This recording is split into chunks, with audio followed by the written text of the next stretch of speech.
Hi there. So we are in our part 4 of our midlife divorce series.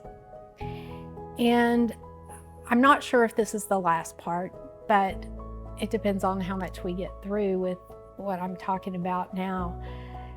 We've covered ways to not be so emotional as you make very, very important life decisions.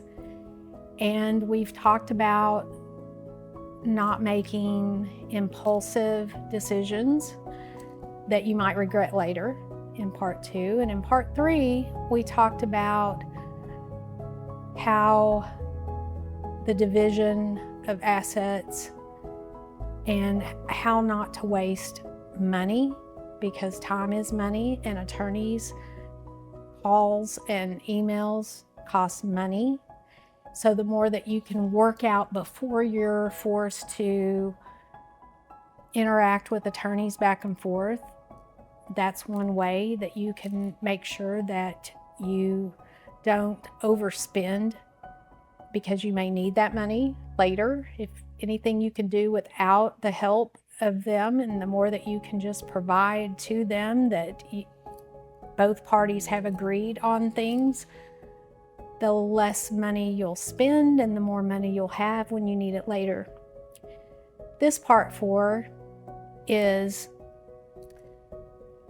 embracing your independence. And for some of you that have been married decades, this is going to be something that you may not remember what it feels like, because even though you feel like you're making decisions for yourself and your work and with the kids or with grandkids or with traveling and all that, you've always had someone else to consider. And becoming independent and making those decisions on your own at first might feel a little uncomfortable, because you feel like you need to run it by somebody else. But to be honest, if that's the case, you'll soon realize that you don't have to do that anymore.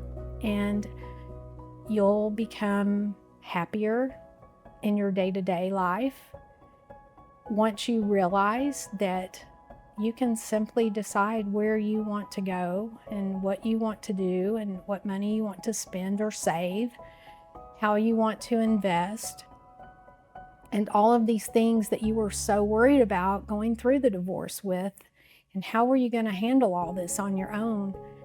You realize, wow, okay, this is different. And maybe you feel like you need to bounce it off one of your adult kids if you have kids, or your good friend, or even your parent if they're still around with you, and how blessed that would be.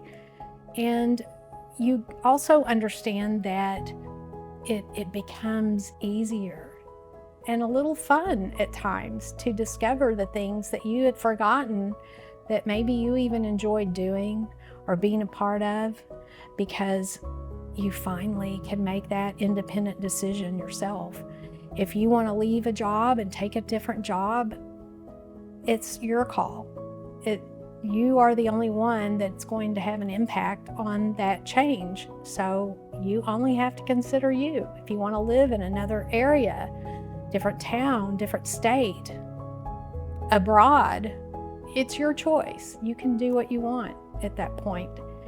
And the more that you get used to making those decisions, and actually maybe you even take on some decision-making things that you just forgot that you had a choice in, you get stronger and wiser through it. You learn what you really like to do. And you also learn who you want to be around in your life. And friendships become tight and very important. Sometimes you don't get to stay friends with people after a divorce, and that's okay, because you have other friends and you can make new friends. And becoming socially involved in a community, whether it's a community online or it's a club or maybe a sport or hobby that you get involved in, I think the sooner that you'll actually be able to express that independence by making all those choices that don't affect anyone else, just you. And it can be a lot of fun, and it can also be scary, I'm not gonna lie. And if you don't know what to do, then don't make any decisions for a while. Maybe just journal about it, keep it close to yourself, and kind of talk through in journaling the things that actually you would like to do that you haven't done, maybe in many years. Maybe there's money that you want to invest in something, but you never had an option or felt like you couldn't make a decision to travel. You couldn't make a decision to join a group, or you couldn't make a decision on what car you wanted to drive because everything was based on doing what everyone else involved needed you to do. So I want you to learn to embrace your independence. And I promise you will soon, not later, but soon, find every step of the way that you smile more, you laugh more, you actually get out and socialize more. And guess what? You always know where the remote is. So embrace your independence. It's really great to make choices on your own and understand that you can do this and you want to do it. And also, I would say lastly, one of the most important parts at the end of a divorce is that as long as you are loved and the people around you that you love know how much you love and care about them, your kids, your grandkids, friends,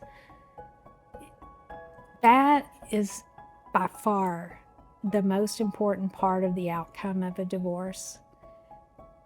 And everyone can move on in their life, do what makes them happy, and you will actually figure out that joy is a whole new experience.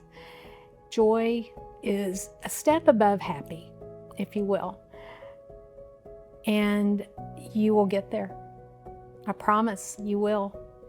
And we're going to talk about what it's like after the divorce and some other videos coming up. And sometimes you even maybe never want to remarry, or you think you don't want to go through that ever again. But I can assure you that's a possibility as well. Or at least companionship, someone to travel with, spend time with, have fun with. I think you can't see that while you're going through it, and you can't even imagine it. And you definitely, I know I did say, oh, I'm never getting married again. And that's not the way my life turned out. And it's not the way a lot of other friends I've known turned out, that where they said the same thing. You can find love after that. You know, it's going to be a while. I spent almost 3 full years alone, and that was the best time of my, definitely best time for my self-assurance. And I learned so much during that time. I'm so thankful that I had that time alone and didn't rush out to go re-experience other relationships and things like that. I wasn't ready for any of that. It took years, but I did take the chance. I did eventually take the chance, and it was so well worth it. So I would hope the same for you. And we're going to talk about post-divorce issues, and then we're going to get into a lot of deeper subjects too. Just marital discord, where you don't want a divorce. Divorce is not even in the picture, but you've got to maybe work on some marital issues so that divorce doesn't become another option. We're going to talk about that. We're going to share a lot of things. So stay connected, subscribe to my channel, and let's do this. Have a great one. See you next time.